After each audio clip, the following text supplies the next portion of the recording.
بسم الله الرحمن الرحیم.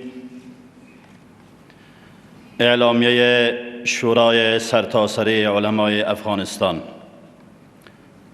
الحمد لله رب العالمین والصلاة والسلام على خاتم الانبیاء والمرسلین محمد وعلى آله وصحبه اجمعین.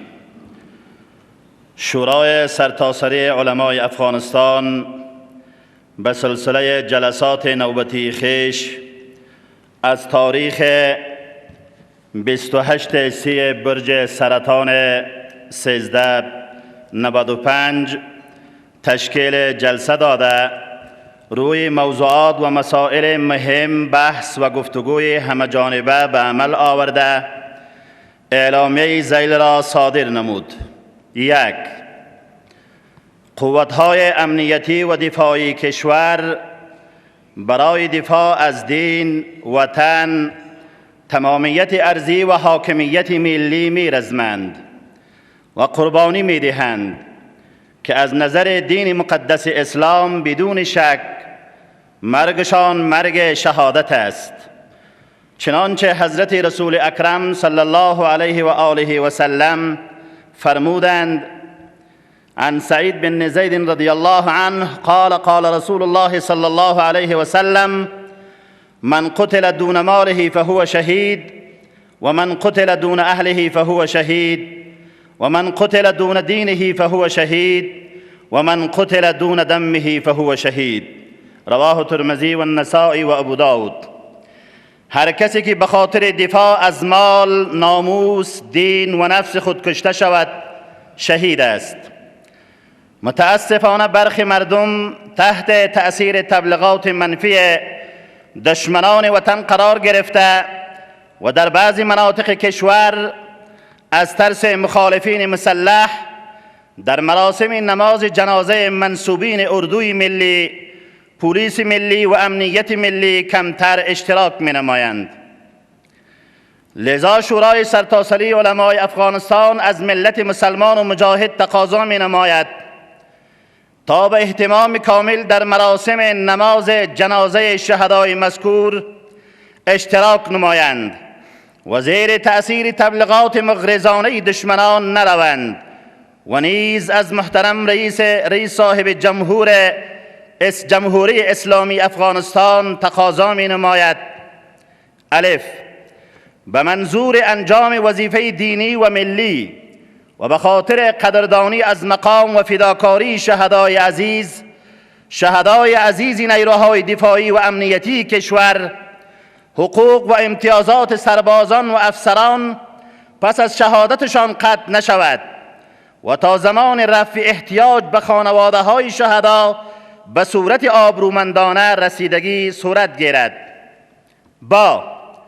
به تمام رسانه های صوتی، تصویری و چاپی هدایت دهند که در نشرات خود برای آنها اصطلاح شهید را به کار ببرند. ماده دوم، تروریسم جهانی بر اساس اهداف غیر انسانی و غیر اسلامیشان در حملات وحشیانه خود از ارتکاب هیچ گونه اعمال حرام و ناجائز دریغ ننموده و نه هم احترام به مقدسات اسلامی را رعایت می نمایند که یک نمونه بارز آن حمله بر مدینه منوره در آخرین شب ماه مبارک رمضان بود که بدون شک قلوب همه مسلمانان جهان را جریحه دار ساخت. شورای سرتاسری علمای افغانستان این عمل وحشیانه را به شدیدترین الفاظ محکوم نموده و از کشورهای اسلامی تقاضا می نماید که بر اساس انما المؤمنون اخوه، یقینا مؤمنان با هم برادرند، با حفظ اتحاد و برادری مراکز اصلی تروریسم را ریشه یابی نموده و در محو و نابودی آن اقدامات مؤثر به عمل آورند. 3.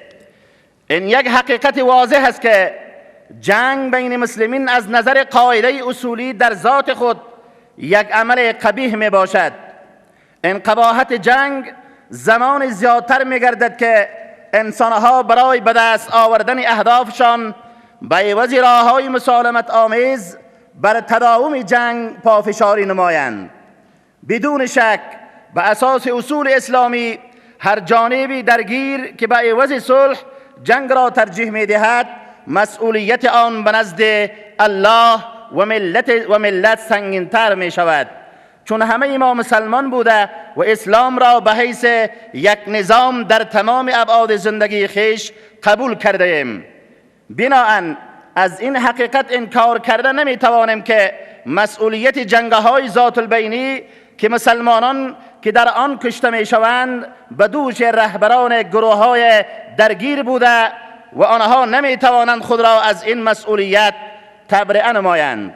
چنانچه رسول کریم صلی الله علیه و سلم در مورد قتل مسلمان بیگناه ارشاد فرمودند: عن براء بن عازب رضی الله عنه قال رسول الله صلی الله علیه و سلم: لزوال الدنیا اهون علی الله من قتل مؤمن بغیر حق.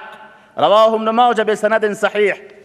از حضرت براء بن عازب رضی الله عنه روایت شده که رسول اکرم صلی الله علیه و سلم فرمودند: زوال دنیا به نزد خداوند از قتل مسلمان بیگناه آسان تر است. شورا به اساس مسئولیت اسلامی خیش از جوانب درگیر جنگ تقاضا می نمایند که بالای این ملت مظلوم ترحم نموده و به قتل جنگ و تأمین صلح از راه مذاکرات اقدام نمایند. تقاضای دیانت این است که محاسبه و عذاب الهی را از هر چیز دیگر مهم دانسته و بر موقف تداوم جنگ و کشتن برادران مسلمان خود غور شود، زیرا که جنگ راه حل نبوده و به نفع ملت مسلمان و رنج دیده افغانستان نمی باشد، بلکه متضررین جنگ جاری افغانها بوده و مفاد آن به بیگانه ها می رسد. و السلام، شورای سرتاسری علمای افغانستان.